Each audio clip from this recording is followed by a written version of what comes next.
name's Ken Carlson. I'm an attorney specializing in tenant rights since 1980. This is the next in a series of videos offered by CalTenantLaw.com to help you understand what your rights are and how to exercise them. Today, we're going to talk about breaking your lease. You've probably run into some kind of conflict regarding it and are concerned about whether you can do it and how to do it. What we're going to explain here today is how you can legally do it and minimize your expense and hassle.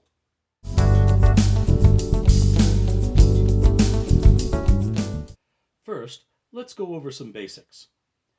The most common type of rental agreement is either a month-to-month tenancy or a fixed-term lease like a year. A monthly tenancy is only for a month, but it automatically renews each month until one or the other side gives notice that it'll stop. The tenant can give a 30-day notice at any time during the lease to end 30 days later. The landlord can also give a 30-day notice during the first year, but has to give a 60-day notice for any time after that first year. Because the monthly tenancy is designed in this way, it's not really breaking the lease to stop it. You just give the notice and that's the end of it.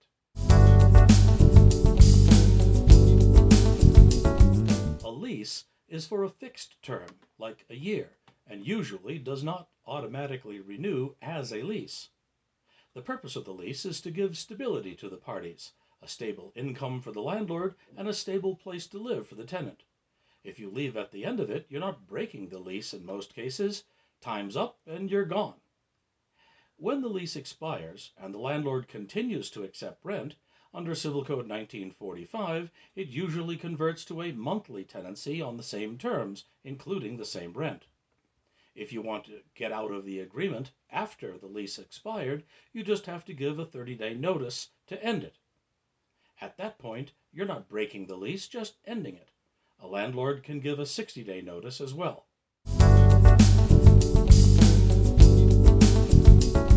Breaking the lease doesn't have to be a major battle. With the housing shortage as it is, the landlord can easily fill your vacancy and simply agree to your leaving. Particularly if you cooperate in showing the place to prospective tenants, there shouldn't be a problem. Some leases have a penalty of 2 months' rent that you can pay to end the lease, although that provision is probably illegal and you can get around it. You may even have a friend who wants to take over your lease, and the landlord can simply agree to that. You probably don't have a reasonable landlord, which is why you're watching this. The general rule is that you can't break the lease because you promised to stay to the end. It's the exceptions to that rule that we're discussing here. Your purpose for breaking the lease may be a completely different one than the legal reason you need to safely do it. For example, you may need to go back east to take care of a family member, or move in with a boyfriend or girlfriend, or have a job transfer, or you just want to move out of the city. That is your purpose, what you're trying to accomplish. What you need, though, is a legal reason, so that even if the landlord is jumping up and down, yelling, "I don't permit it, I won't permit it," you have the legal right to do so. Here's a few of the easiest ways.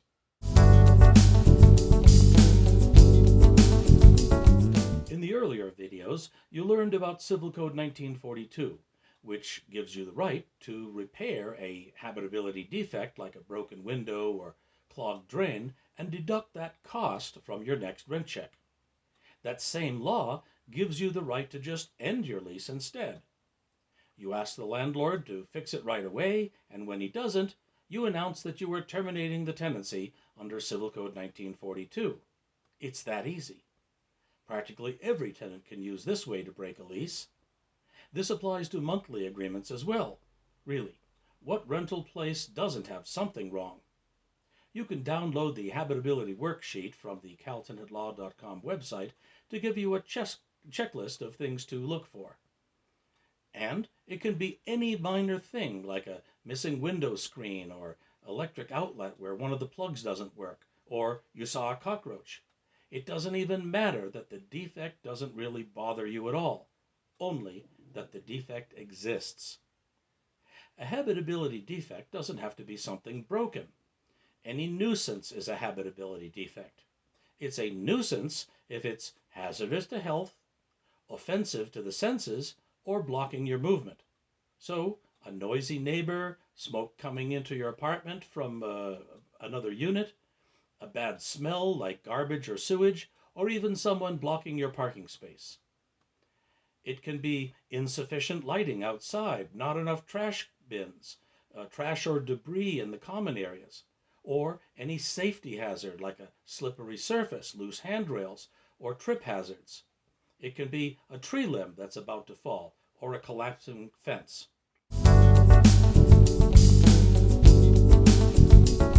The landlord cannot undermine your leaving by fixing things in the last minute. You've already decided and made arrangements to move. The landlord could have avoided this by inviting you to tell whenever there's a problem and immediately fixing it. But you probably don't have that kind of landlord. Why should they fix anything for you when they can threaten to evict you if you dare ask for a decent place to live? You don't have to, but should, put that notice in that you're leaving in writing with a list of defects, saying that you're moving under Civil Code 1942 and expect to be out by whatever date. Keep a copy in case it goes to court so that you can show the judge. If you do that, you don't owe any rent after the day that you leave. If you paid a full month's rent but left before the end of that month, the unused portion becomes part of your security deposit that the landlord has to return to you within 21 days.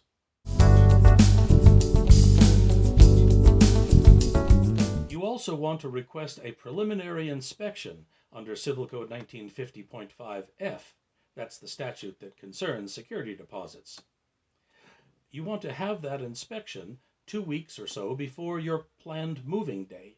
So that way, if the landlord tries to retaliate against you by stealing your deposit, claiming that you trashed the place, they can't deduct from your deposit anything that they didn't note in that preliminary inspection and hand to you in a list of proposed deductions. That is all by the book. Another way to terminate the tenancy is because of the landlord's fraud or deceit. Fraud is where the landlord lies to you, like making a promise that he doesn't intend to keep in order to trick you into signing the rental agreement and paying top dollar rent. For example, if a landlord promised to have certain repairs or cleaning done prior to your moving in, but then didn't, it's fraud. False promise fraud is very common among landlords. The legal term is fraud in the inducement to enter into the lease. It is your legal basis to cancel the lease from the beginning, get all your money back, and sue the landlord for all that it costs you, plus punitive damages for trying to get away with it. Why did they lie to you if not to trick you to pay and sign?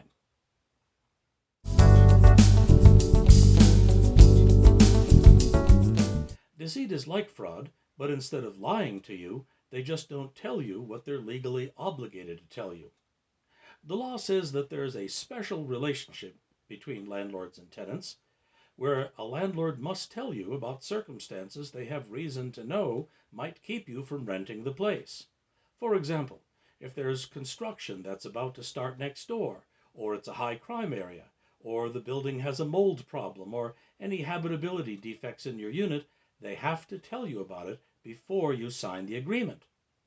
They don't tell you because if they did, you'd rent someplace else, or not pay so much, or want to include special conditions like temporary relocation in a hotel. By not telling you, they're implying that the place is in great shape, there are no problems, and nothing is wrong. As with fraud, you have the right to cancel the lease from the beginning, get all your money back, and sue the landlord for whatever it costs you, plus punitive damages.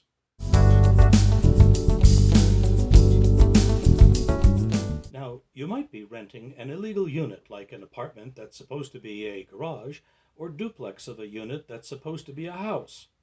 This is not like a defect of a leaking pipe or unsafe stairway. This is something that's not supposed to be there at all, because it was built or modified without required permits. The city building department records section would have the certificate of occupancy, or whatever they call it, which shows what is supposed to be there, and you can get a copy. They can explain it to you. Included in this category are extra rooms or extended rooms added to the building after it was originally permitted. Usually you can tell if it's illegal because things look weird or Mickey Moused. That's because no licensed general contractor would risk their license or reputation with the building inspectors over one building trying to sneak it in. The landlord uses handymen or day laborers to save money and get it done secretly. If you live in an illegal unit or something has been illegally converted, you call the building department to inspect and cite the place as a substandard unit and get a copy of that citation. Since the unit is illegal, the lease of it is void. There is no lease, and you can move out, sue to get all of your money back, your expenses, plus punitive damages like with fraud and deceit. The same rule applies if you live in a legal unit like the house with an illegally converted garage where someone else lives. That's because the certificate of occupancy applies to the entire property, not each building. So, if what is on the property does not match the certificate of occupancy, the whole property is illegal. Both tenants can cancel their lease, get all their money back, and sue the landlord.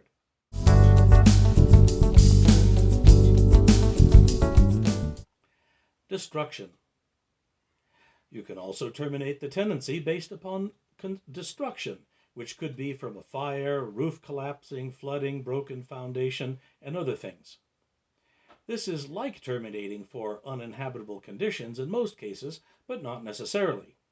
The city building department can red tag the place, meaning you can't go inside at all, or yellow tag it, meaning that you can go in to get your stuff, but you can't live there anymore. Some rental agreements have a special section to permit you to terminate under these circumstances, but you don't need it because the law already permits you to terminate the lease.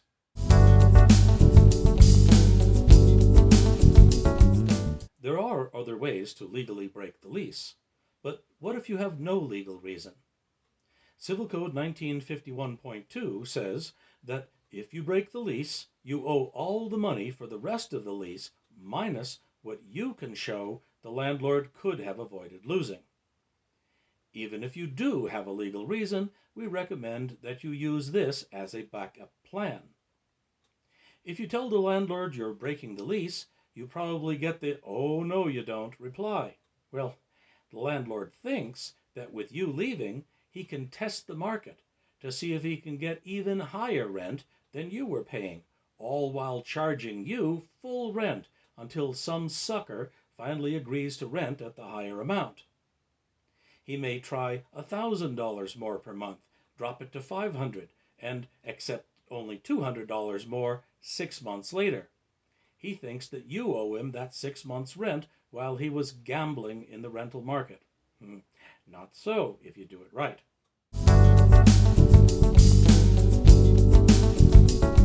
You put out an ad for your place in Craigslist or one of those at your current rent, identify the features, number of bedrooms, and any amenities as a monthly rental and when it's going to be available.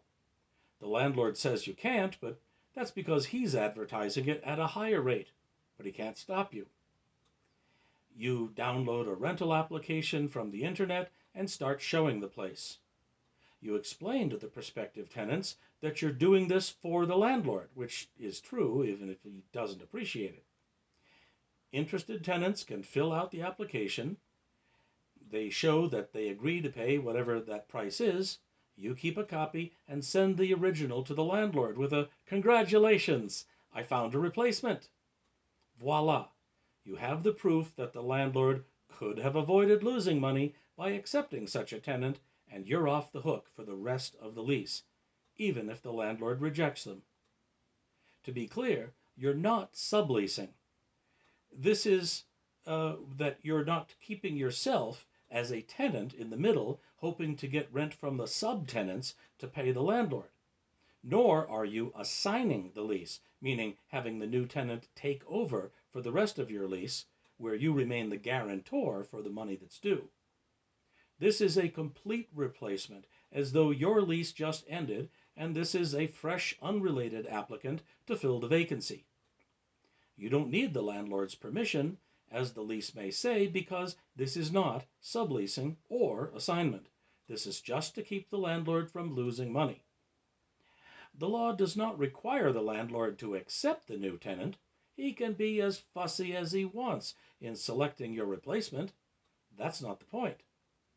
So, if you find a tenant with multiple evictions in their history, low credit score, criminal record, unstable employment, and only able to pay, say, $100 less per month than you were under the lease, the landlord could have avoided losing rent by accepting that tenant, and you would be only liable for the $100 monthly difference for the rest of the months in your lease.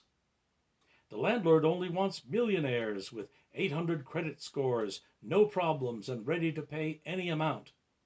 So he turns your applicants down. But if he does so, unless it was completely reasonable, the landlord loses. The landlord is a victim of his own greed, and you are free from liability for unpaid rent. The landlord will just find out the hard way.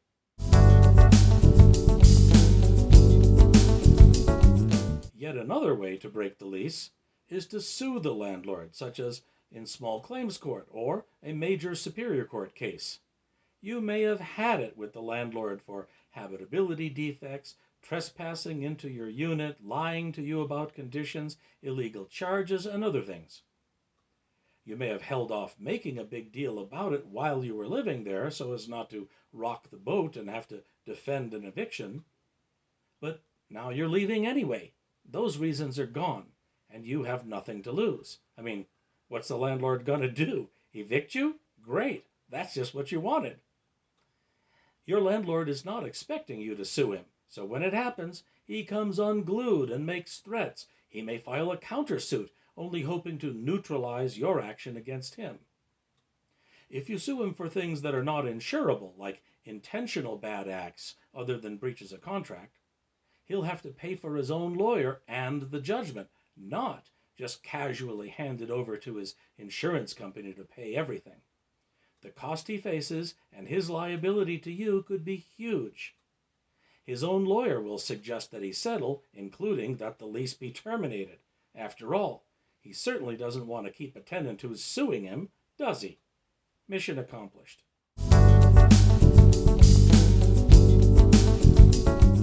There are other ways to break the lease, and other strategies, of course. This is just to give you the advice and confidence that you can do it and how to do it. There are special circumstances and exceptions to the exceptions as in other areas of law, which we can explain to you when you visit the Cal Tenant Law website and set up a consultation. Keep in focus. The landlord is not in charge. You are.